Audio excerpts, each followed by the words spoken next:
Welcome, folks. Before we jump into this little video here of what our congressional leaders make, Senate, House people compared to American citizens, if you haven't subscribed to my channel, please subscribe and ring the bell for future updates. If you like this video, give it a thumbs up and share it out.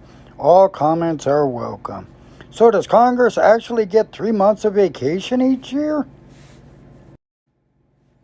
Technically, they get quite a lot of recess time and back at home with constituents. We did the math, see below, and it comes to more than 3 months a year on average since 1977. Today, with the availability of high-speed travel, House members and Senate shuttle between Washington and their homes, spending as little as 3 days a week at the Capitol when they're required to be there.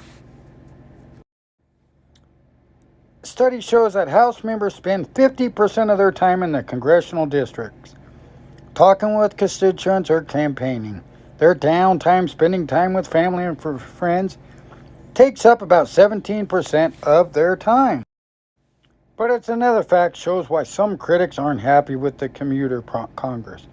The study shows that 78% of members spend more than 40 weekends each year in their district. That's because Congress meets in Washington for about 140 days each year. The House has met at the Capitol Hill for an average of 140 plus days annually since 1977.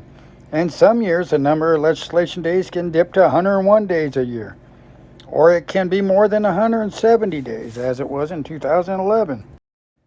Those numbers don't equate to the typical schedule of an American worker, which usually is at the workplace for 250 days a year, not counting vacation days, with 105 weekend days and a varying number of public holidays.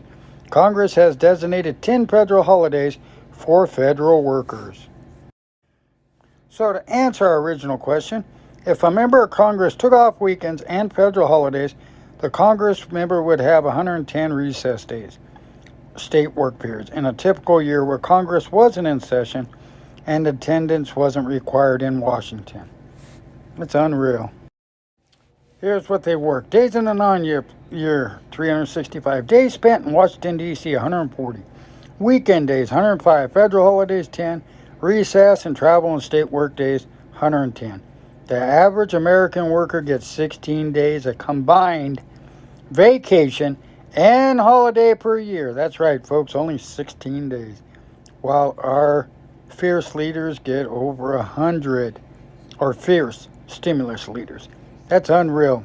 And here's the topper of how much they get paid. A base normal salary for the year for our politicians. Position for senators and House representatives, the salary is $174,000 a year. $174,000 a year, and they work 140 days a year. Do the math, folks. That's probably why they don't have to work that much, or ain't in too big of a hurry to get Americans their stimulus check. Again, folks, if I was getting paid that much a year, I got paid over $1,000 or around $1,000 a day, I'd probably be happy to go to work for more days in a week. Again, folks, you like this video, leave a comment below, give it a thumbs up, and share it out. If you haven't subscribed, subscribe and ring the bell. Take care.